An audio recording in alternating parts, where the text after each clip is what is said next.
Momento de la primera entrevista del día. Estamos recibiendo al politólogo Óscar Botinelli, presidente de Factum, que estuvo el año pasado y que en este ciclo 2026 también dice presente. Así que gracias por volver a esta mesa. ¿Cómo anda, Óscar? Bienvenido. Muy bien, aquí andamos. Empezando por empezar el año. Claro, sí, en esa cosa que tiene el Uruguay, el verano, bueno, febrero. Pero primero tenemos la semana que viene carnaval. Sí. Cuando arrancamos ya viene el turismo. Entonces pensamos en casi abril. En abril. Claro, ahí sí, ahí ya no hay más excusa. No, ahí... Hay que darle. Óscar, de todos modos, ha tenido mucha actividad en las últimas semanas, más allá de este momento peculiar del año. Quiero decir, lo hemos visto en distintos medios de comunicación. Sí. Y el más reciente, o me parece que fue su aparición antes de esta entrevista, más reciente fue anoche en BTV, donde en una columna en la que usted, bueno, por lo menos empezó haciendo una evaluación de lo hecho por el gobierno, dijo textualmente, y después explicó por qué lo había dicho: Yamandu Orsi va a cerrar su primer año de gobierno en forma exitosa. Y ahí empezó a enumerar elementos que, entiende, abonan esa mirada. Cuéntenos a propósito de eso. No, primero el concepto de éxito. Es decir, el tema es que uno habla con gente y dice, no, que va a ser exitoso, fíjate el dólar, fíjate. Bueno, no, el tema es este. Si yo me propongo una meta, mi éxito está en conseguirla o no. Ahora, si esa meta a otro no le gusta, no tiene nada que ver. Es decir, por ejemplo, dentro de la izquierda hay mucho, hasta desilusión, en materia de muchos temas de política exterior, para situar uno. En general, en la economía, bueno, hay dos versiones, las visiones. Los que ven como gran éxito que, bueno, el salario real crece, es decir, el salario crece por encima de la inflación, aumenta el poder de compra de la gente. Por otro lado, está los que dicen esto está complicándole la vida a todo el que produce, agro, industria.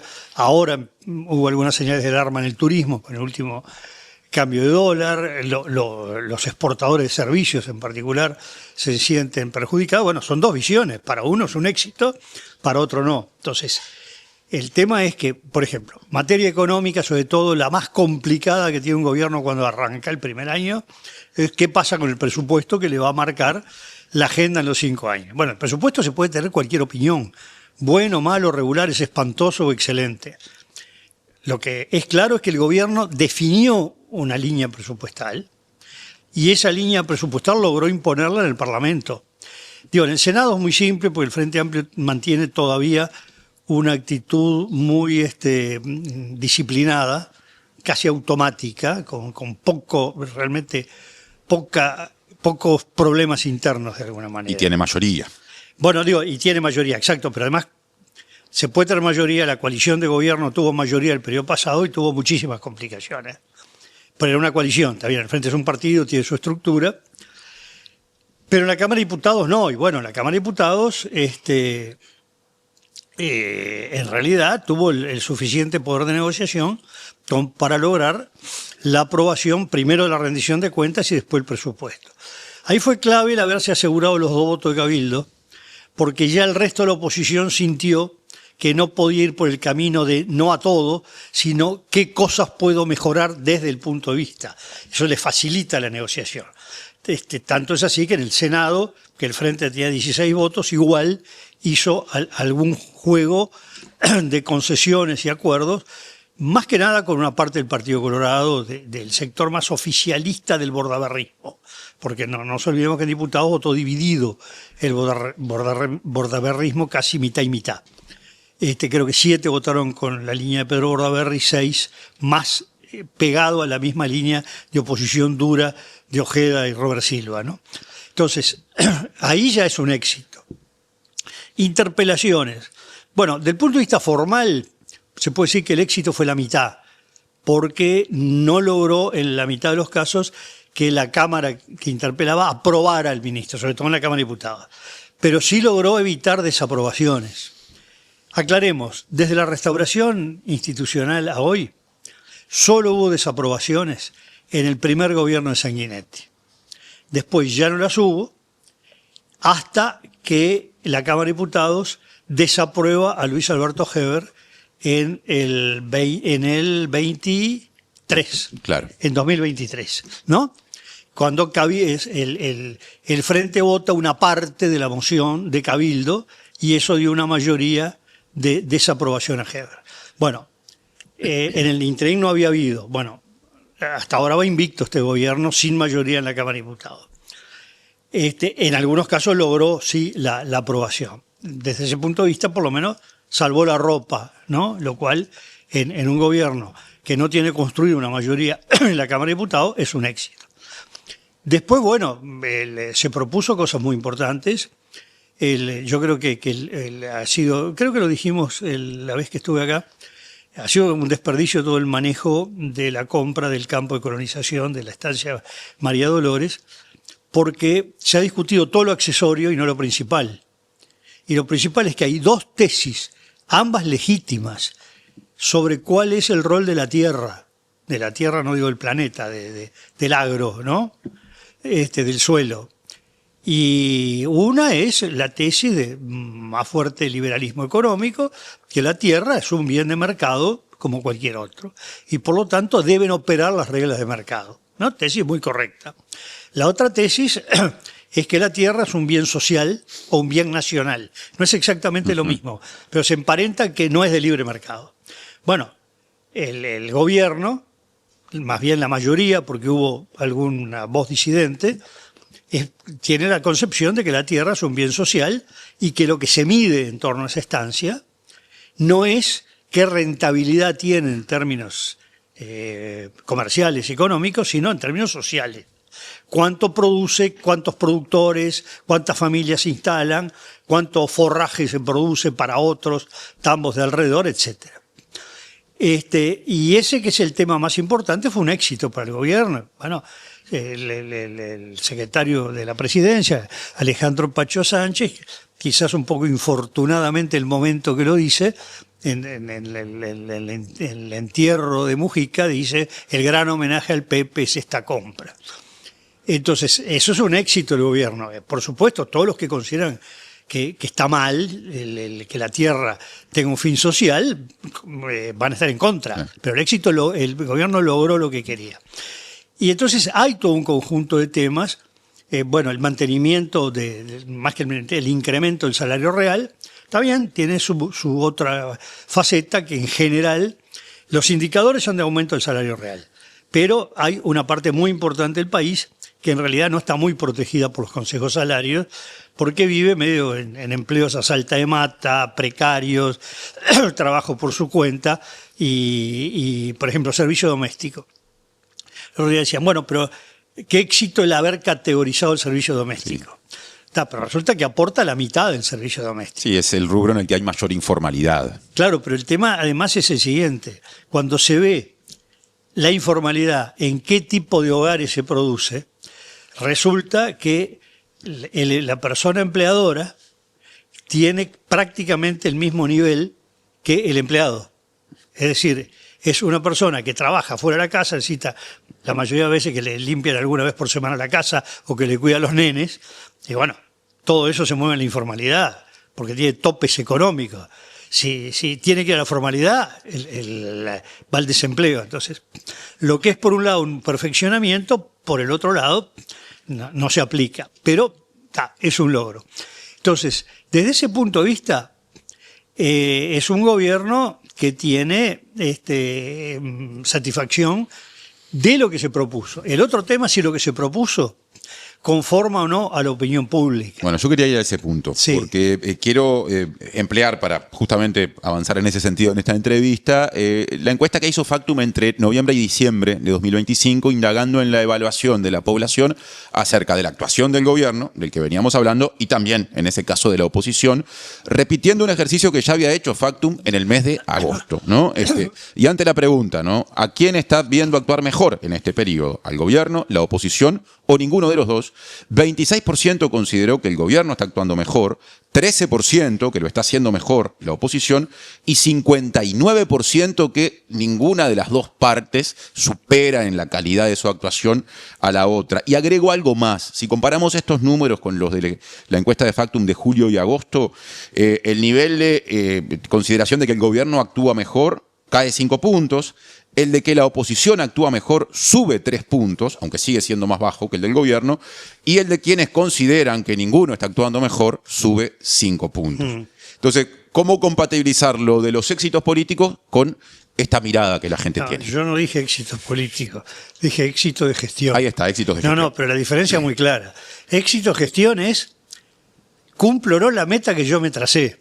Ahora, si es éxito político no es otro tema. Y el otro tema es, primero, hay un tema en que, primero, la evaluación más importante es la que ocurre al final, que es cómo consolida el gobierno todo un periodo, ¿no? Y ahí, puede haber éxitos o fracasos. Por ejemplo, el gobierno de Luis Alberto Lacalle Herrera tuvo una caída espectacular a los 3-4 meses en materia de opinión pública. Y había mucho malestar en los legisladores herreristas, sobre todo. La gente nos está diciendo de todo, esto está horrible. Y ahí Ignacio Posadas, por ahí un poquito más, inventa una frase, que fue: los tiempos económicos van a calzar con los tiempos políticos. Es necesario pasar este periodo, después se van a ver los resultados. Bueno, perfecto, es una concepción, ¿no? Ahora, el tema, cómo se llega al fin del gobierno. Y nosotros pensamos, en base a cómo fue la campaña electoral, cómo fue el discurso de Asunción, de Yamandú, que hay dos temas clave. El clave propiamente de Orcio, del Frente Amplio, que se jugó como tema insignia la pobreza infantil. Que en realidad, como yo digo, la pobreza en general, porque no hay niños pobres en hogares ricos, ¿no? Es decir, si hay pobreza infantil es porque hay muchos hogares pobres con niños. Por lo tanto, el tema no es cómo le soluciona al niño, sino a la familia, ¿no? Entonces, ahí viene el tema. ¿Sí? ¿Qué logros va a tener al cabo de los 4 años que quedan en materia de pobreza infantil? Y sobre todo, yo digo, materia estructural. Porque lo que se vio en los 3 gobiernos anteriores del Frente Amplio, que hubo una salida de la pobreza medida en términos de consumo de una parte muy importante de la población, y una parte importantísima, esa se cae en el último quinquenio, ¿no? Que fue una de las causas de que el Frente Amplio haya perdido el gobierno, que esa gente se sintió desilusionada, no importa si estaba viviendo un poco mejor que cuando empezó 10, 15 años antes, pero venía mejor, y uno mide por lo que tenía un poco atrás. Entonces, si va a haber o no salidas estructurales a la pobreza, y nosotros creemos que la vieja teoría de que la pobreza realmente en el fondo lo que hay que medir son los factores estructurales, donde es clave la vivienda y lo que lo rodea, el hábitat, ¿no? Porque eso es lo que hace que independientemente del nivel de ingreso la gente estructuralmente esté viviendo mejor o peor, incluso hasta con más salubridad. Por otro lado, hay, aparte de vivienda, que nos parece clave en el tema de pobreza y pobreza infantil, hay 2 elementos clave. Uno, que los planes parecen estar bastante elaborados, hay que ver luego la ejecución, que es la parte de la educación general, sobre todo primaria, secundaria, UTU, es decir, la labor de ANEP en el tema pobreza, que no son las clases que se dan, sino todos los contextos, el cómo continentar en una escuela a los niños, la alimentación escolar, el cuidar un montón de cosas. Y por otro lado, es decir, la salud en general. Pero el público ese, casi todo, es un público que se asiste en ACE, es decir, hospitales y policlínicas públicas del Estado. ¿No? ¿Usted entiende que en esa mirada de la parte de la gente que no ve al gobierno actuando bien, hay un peso grande de esa población? Esto lo que veo es que es estratégico. En cuanto a la población, yo diría que por ahora no hay segmentos sociales específicos distintos a los que ya venían en cuanto a aprobaciones y desaprobaciones, ¿no? Además, son distintos los motivos de esa aprobación. Pero yo estoy hablando no de este momento, sino del balance final. Ahí es muy importante lo que desarrolle ACE en estos 4 años, lo que desarrolle ANEP, pero fundamentalmente primaria, y lo que desarrolle vivienda, como 3 grandes elementos estructurales de combate a la pobreza infantil. Es claro que el gobierno puede fallar en muchas cosas, pero si no produce un cambio muy fuerte en pobreza y pobreza infantil, fracasa en lo que se fijó a sí mismo, además, como meta y como convocatoria. Y el otro tema, seguridad. Aunque lo que hemos detectado en las encuestas es que hay poca expectativa, pero no respecto a este gobierno. Global. Uruguay tiene un serio problema de seguridad, hay cada vez un crecimiento de la delincuencia y de las mafias en particular, y esto, bueno, la droga, y esto no se arregla, ¿no? Eso es un poco, hay una demanda de que esto se solucione y muy poca expectativa de que se logre. En ese sentido hay una bajada de brazos importante de la sociedad, ¿no? El año que empezó va a ser el primer año completo que el gobierno va a tener de actuación, porque el año pasado fue un año muy particular. El gobierno estuvo instalado en 10 de los 12 meses, tomó muchas cosas que venían naturalmente del gobierno anterior, no tenía todavía presupuesto propio, la ley de presupuesto ahora ya está vigente, digamos. Y me pregunto, ¿cómo entiende usted que eso en términos de iniciativa política puede pesar? Bueno, a ver, así como yo dije que es exitoso porque cumple sus metas, el tema es si va a ser exitoso o no, eso se va a ver, en materia de creación de iniciativas. Tiene una gran ventaja, y es que tiene casi jugando solo. La oposición está siendo una oposición, tú acabas de dar las cifras, los propios votantes están desconformes, los propios votantes de la coalición republicana están desconformes como actúa la coalición republicana. Hay otro dato de la encuesta nuestra que es muy importante, que tanto votantes de la coalición como el Frente Amplio no están de acuerdo con las líneas extremas de enfrentamiento, sino que quieren el entendimiento.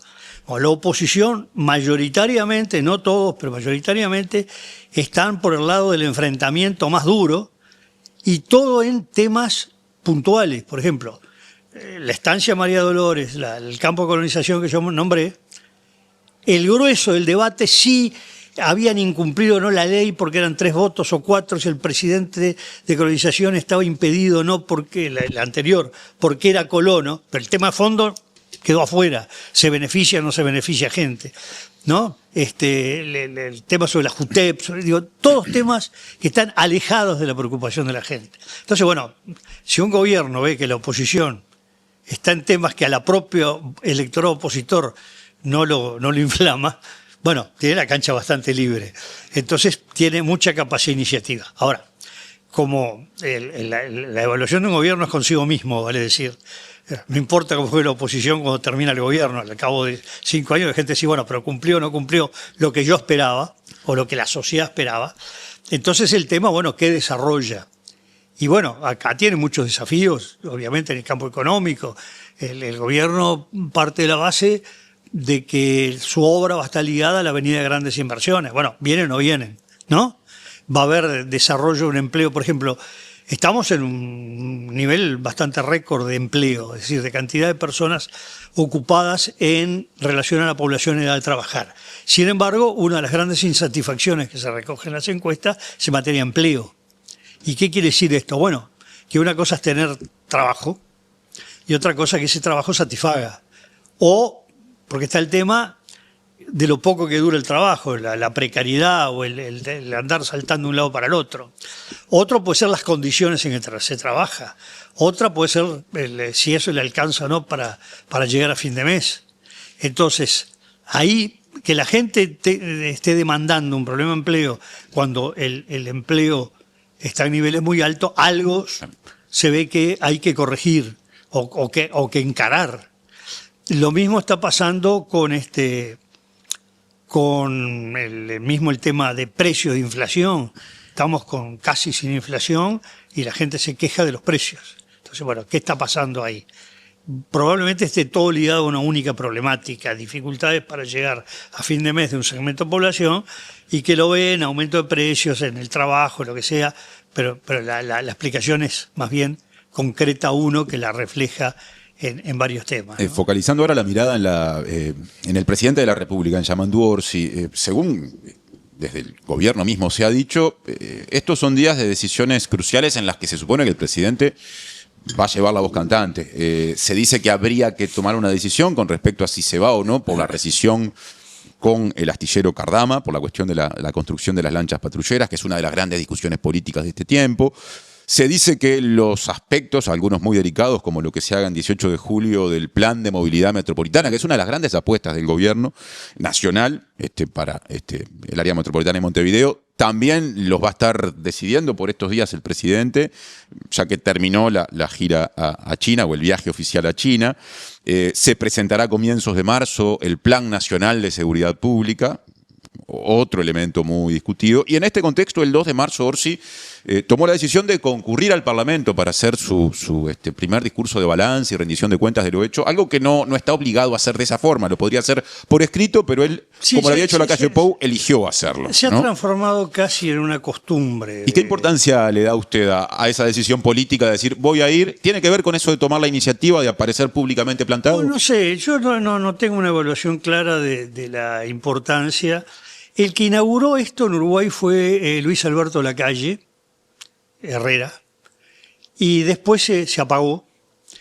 Y yo recuerdo que años después, conversando, Lacalle me decía, bueno, yo quedé un poco decepcionado, porque yo me imaginé, él lo vio en términos más parlamentaristas, que terminaba el discurso y venía un debate, no una ceremonia, no nos aplaudían, otros no aplaudían, se terminó, que él no buscaba un discurso al país, buscaba un debate que no lo logró. Y quedó más instaurado casi como una especie de cadena nacional que en lugar de hablar en un estudio y delante de la televisión, habla delante del Parlamento. Lo que no es nada malo, del punto de vista institucional, la jerarquización del Parlamento, ¿no? Pero yo no sé la importancia que va a tener el discurso hasta que no ocurra y se vea qué contenidos tiene. Si realmente hay anuncios muy importantes, se fijan nuevas metas, o es un balance, porque la calle Pou, por ejemplo, la mayoría de los discursos, que fueron muy largos además, hubo algunos que pasaron la hora y media cuando vieron por ahí, y entonces todo un detalle que se inauguró un puente y que no sé qué y no sé cuánto, y eso se pierde, porque eso debería ser por escrito, ¿no? Bueno, como las interpelaciones, que el gobierno habla 10 horas. Bueno, hable una hora y mande lo demás por escrito. Entonces, el tema es si es un discurso que va a tener 3, 4, 5 ejes fuertes. Bueno, va a haber de balance, se consiguió esto, aquello, pero bueno, está en el primer año. El primer año no importa tanto el balance. Algo sí, pero importa más, bueno, ¿qué rumbo tomo? ¿Qué decisiones de estas que tengo que tomar? Bueno, el presidente se juega en medio de alguna controversia que hay en este momento con la Institución de Derechos Humanos en el tema de la exploración petrolera. Digo, no estoy hablando si se hace o no, que va a ser una decisión judicial, sino yo estoy a favor, me juego o no me juego, ¿no? Todo indicaría que sí. Bueno, pero lo dice o no lo dice es un hecho. Lo mismo en toda una serie de temas que están planteados de la política económica. Bueno, el crecimiento es menor, ya lo reconoce el Ministerio de Economía, del previsto. Hay medidas para eso, le importa, le preocupa, o considera que es accidental. Cualquiera de las dos cosas es una definición. Y después, bueno, ¿dónde van a estar los ejes de realización? Si va a ser tan importante el tema de túnel, no sé cómo se llama, de céntrico, sí, o no, que tiene varios problemas. Uno, que queda muy concentrado en el país metropolitano, no Montevideo, el país metropolitano. El resto del país es un tema ajeno. Lo segundo, hay que tener mucho cuidado con obras de esta magnitud que no van a empezar el año que viene, este año. Por lo tanto, va a empezar el tercer año. Uno de los riesgos, yo recuerdo hablarlo con Daniel Martínez, cuando llega a las elecciones con todo Montevideo levantado. Dice, no, se ve lo que hace la intendencia, no, la gente ve todo el inconveniente que le produce. Entonces, siempre hay dos lecturas, qué bien todo lo que están haciendo y qué espantoso todos los inconvenientes que causa. Yo creo que eso lo tienen que evaluar muy bien, porque esta es una, según he oído, claro, no entiendo un corno de esto, ¿eh? Pero es una mega obra con muchas discusiones desde lo ecológico, lo ingenieril, la ingeniería de tránsito, no sé, lo del centro de Montevideo, los comerciantes, yo qué sé. Es una obra de estas gigantescas en cuanto a la cantidad de intereses y de gente que puede estar involucrada, ¿no? Entonces, yo no sé qué decisión tomará, pero de esas decisiones que si es correcto y funciona todo muy bien, es un éxito formidable. El problema es que la alternativa al éxito formidable es el fracaso formidable. Son de esas cosas que casi no hay empate. Yo creo que esa es... Ahora, no tengo claro cuánto impacta la población en general esto en relación a otro tipo de cosas, ¿no? No tengo claro, no quiero decir que no. Volviendo a las conclusiones de la encuesta de Factum que le cité, en un momento cuando se pasa a hablar de cómo la población evalúa lo que hace la oposición, el informe de Factum dice textualmente: los votantes de la oposición no ven que la oposición esté actuando mejor que el gobierno, lo que de alguna forma expresa una fuerte disconformidad con la actuación como oposición hasta el momento.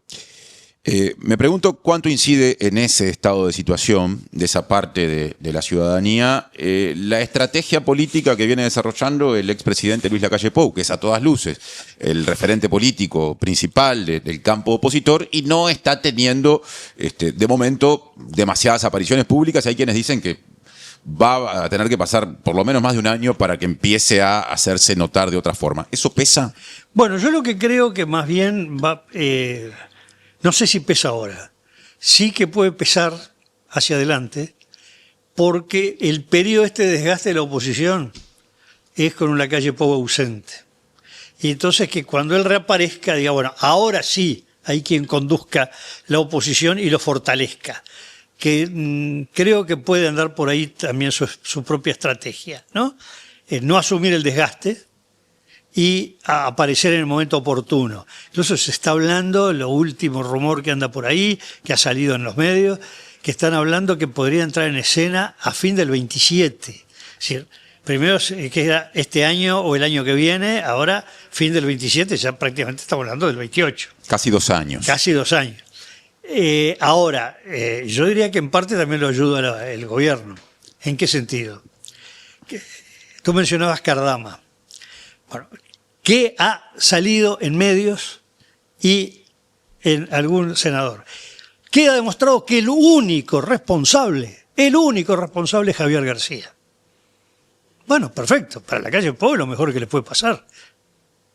Él no es, el oficialismo está diciendo que él no es responsable. Dicho así, el responsable es solo Javier García. Si la cosa sale mal, que caiga sobre la cabeza de Javier García y no sobre la de él. ¿Es un error estratégico en la discusión del Frente Amplio ese? Bueno, salvo que efectivamente estén absolutamente convencidos del lado del oficialismo que el presidente no tuvo nada que ver y fue víctima de una especie de engaño, como dice alguna gente oficialista, del anterior oficialismo, en sentido alguno, en declaraciones no tan claras, diciendo, bueno, pero el presidente tiene que confiar en el ministro, como que ya también contribuyen a tirar la pelota, obviamente los que no están en ese grupo dentro del Partido Nacional, sino en otro. Bueno, pero si el foco va a estar en el ministro de Defensa, Lacalle Pou duerme tranquilo, ¿no? A ver, para seguir con estos asuntos, usted ya destacó lo que entiende que fueron algunos éxitos del gobierno vinculados a votos que consiguió para llevar adelante determinadas iniciativas. Me parece que las dos más importantes, la ley de presupuesto y la última ley de rendición de cuentas. Ahora, yo noté que en este verano hubo desde algunos sectores que fueron de distinta forma importantes. Perdona, si me permitís, sí. No, hay otros temas, digo, por ejemplo, que no es solo del Frente Amplio ni del gobierno, pero la aprobación de la ley de eutanasia. Ahí vuelve a los éxitos. Claro, a los éxitos, ¿no? Está la ley de eutanasia, es decir, hay una serie de más temas. Yo manejé los más fuertes desde el punto de vista de de la gran conducción de gobierno. Pero también los consejos de salarios ha logrado un manejo muy de buen resultado de los consejos salarios, con aumentos de salario real, e incluso un dato que sale el otro día, que bueno, ahí se discute si efectivamente es correcto decir que fue la mayor parte de los casos, pero una buena cantidad de casos en los consejos de salarios que no salen por unanimidad, el gobierno vota junto con las empresas, claro, y no necesariamente con los sindicatos. Es decir, que la teoría que el Ministerio de Trabajo iba a estar sesgado siempre a favor de los sindicatos no se dio. Yo me quería centrar en los parlamentarios, sí, sobre todo porque, bueno, en esos, no en todos y de igual manera, pero en esos pesó mucho, en algunos de ellos, los que yo mencioné, la postura de Cabildo Abierto, y en buena medida también, saliendo de esa parte de la agenda, hubo en una parte del Partido Colorado, me parece que más en la que lidera Pedro Bordaberry, sí, Vamos Uruguay, cierta predisposición a dialogar, a buscar acuerdos. Yo noté que en este verano hubo señales de que eso puede empezar a cambiar. De hecho, hoy hay una nota de búsqueda que habla de un cambio en la forma de vincularse con el gobierno de Vamos Uruguay, por un lado, y por el otro, en enero, cuando el gobierno comunicó, quizá en un comienzo no con total claridad, esta cuestión de la modificación de la metodología de cálculo del costo promedio equivalente del Seguro Nacional de Salud, afectando las devoluciones de aportes hechos al FONASA, Álvaro Perrone, el diputado de Cabildo Abierto, que ha sido, me parece, el principal puente con el gobierno, dijo que entendía que esa decisión lesionaba la confianza y planteaba dudas con respecto al relacionamiento futuro. ¿Usted entiende que este 2026 puede ser, en términos parlamentarios, más complejo? Bueno, el tema, a veces los temas, los problemas parlamentarios tienen que ver con la temática que se discute, otras veces con temas de relación oposición-gobierno y otras veces con los problemas internos de cada grupo opositor. Claramente Cabildo tiene un problema, Cabildo salió bastante golpeado en la elección, con que esta funcionalidad del Frente Amplio le crea problemas internos. Hay gente que no importa qué está votando. No estamos pegados, nosotros estamos más de este lado que del otro. Entonces yo creo que ahí tienen que pueden estar buscando un equilibrio. Y del lado de Bordaberry lo que hay que entender es esto. Hay una asintonía entre la imagen de cuál es el Bordaberry que retorna y la estructura política que lo soporta. La idea es, acá viene un conductor firme, fuerte, pero el problema es que ese conductor se asienta sobre un trípode. Es decir, un sector que sale del grupo de Ciudadanos que apoyó a Talvi, que es quizás el más cercano a él, porque fue la base con que construyó Talvi. Ahí vemos, por ejemplo, a figuras como Servini, el diputado Servini, la diputada Matilde Reich. Otro es el grupo de Tabaré Viera, que compitió por las presidenciales, hombre muy del sanguinetismo, y que ahora es uno de los dos senadores, junto con Bordaberry, tiene 2 diputados por Rivera, uno en Montevideo, algún otro en el interior, y otro los que estuvo en la precandidatura presidencial de Gurméndez. Entonces son 3 grupos que no necesariamente armonizan del todo, y en gran parte, y algunos sueltos, digamos, como pasa. Esto explica votaciones donde hubo 7 diputados acompañando la línea de Bordaberry y 6 que votaron en la misma posición que votó la otra ala del Partido Colorado, la de Ojeda, Subía, Robert Silva. Entonces, yo creo que ahí también hay un problema del propio Bordaberry de manejo de grupo y de posicionamiento. Lo que es claro es que, él inició una línea a marcar diferencias. Esto no quiere decir que sea solo táctico, puede ser conceptual. Con el resto del Partido Colorado, es decir, con el ala Ojeda y compañía, y con el Partido Nacional, decir, yo no estoy en la oposición dura, yo soy el hombre de la oposición crítica, dialogante, por el bien del país. Y ahí se han producido 2 problemas. El primero, que nosotros hemos detectado en las encuestas, que la gente no diferencia, no ve que lo que hace Bordaberry y lo que hace Ojeda o lo que hacen los blancos sea distinto. Es decir, que no ha logrado visibilidad diciendo esto es una cosa diferente. Y el otro, que tampoco ha quedado exhibido qué logros tuvo en esta postura, y que los tuvo, porque sin necesidad de los votos de Bordaberry, el Frente Amplio hizo, algunos cambios en el presupuesto. No estoy hablando de cosas trascendentes, pero sí cosas que en determinados segmentos importa para contemplar los reclamos de Bordaberry. O aminoró cosas para tener el acompañamiento de Bordaberry. Entonces, claramente cuando se trató, por ejemplo, en la Comisión Permanente el tema de Venezuela y la intervención norteamericana, Bordaberry asumió hasta actitudinalmente una posición extremadamente dura con el gobierno que no venía haciendo. Entonces, si esto es un cambio de posicionamiento o no, ahí yo no sé qué va a pensar la oposición, porque realmente, bueno, habrá otros estudios que digan distinto a lo que dice Factum, probablemente, pero si lo que se observa es que el grueso de la sociedad lo que quiere es calma, entendimiento y no guerra política, y considera que la oposición no está acertando por esta línea, que todos se plieguen a esa línea, podría ser un error táctico. Claro. Salvo que, bueno, el estudio Factum no esté reflejando la realidad, podría ser. Bien.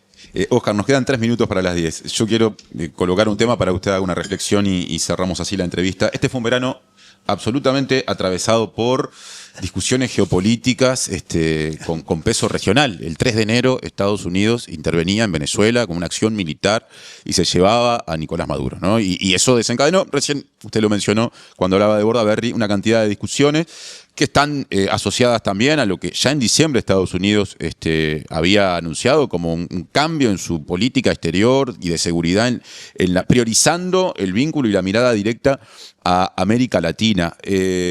Hay, por ejemplo, para el 7 de marzo fijada una reunión a instancias de Donald Trump con algunos presidentes de América. No está el uruguayo invitado.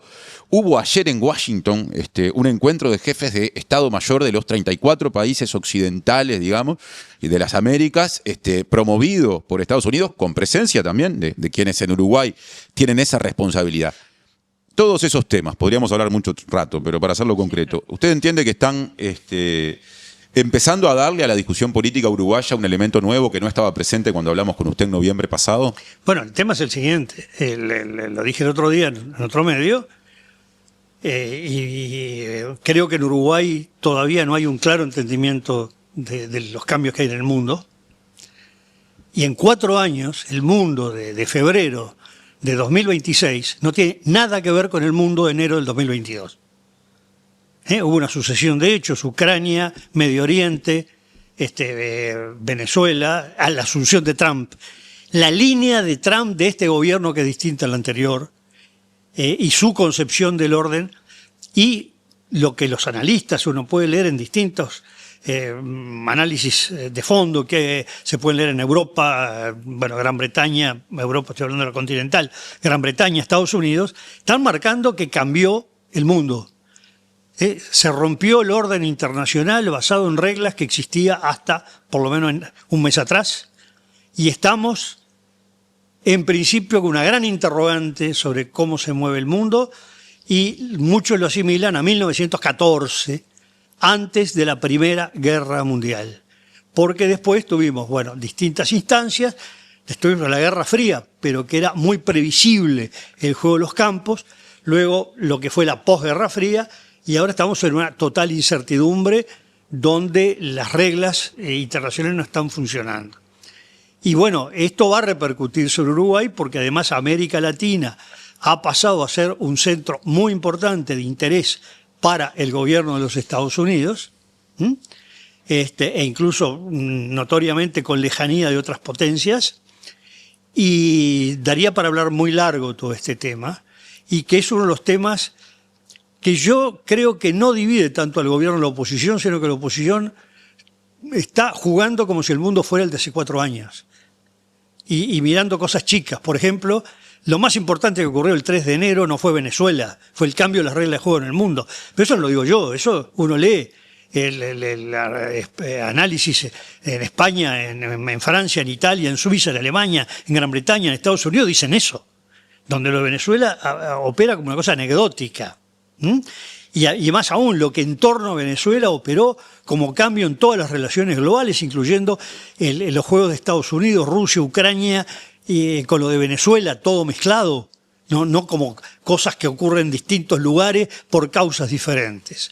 Entonces, y el tema es que no solo la oposición está un poco, yo consideraría que no está muy enfocada con lo que está pasando en el mundo, sino que dentro del oficialismo, no estoy hablando de sectores políticos necesariamente, sino de personas frente amplistas que están con una postura de asintonía muy grande con la política que está llevando adelante el gobierno, que además con señales, algunas de ellas muy distintas, de una a la otra y de un día para el otro. Entonces, creo que este es un tema muy largo y es un tema que podría llegar a complicar al gobierno, pero dependiendo de las repercusiones que haya aquí, ¿no? Capaz que en una próxima ocasión, porque ya estamos pasando la hora, sí, lo podemos abordar y usted tiene que ir a buscar su auto. Son las 10:01. Gracias, Botinelli. No, gracias a ustedes. Hasta luego.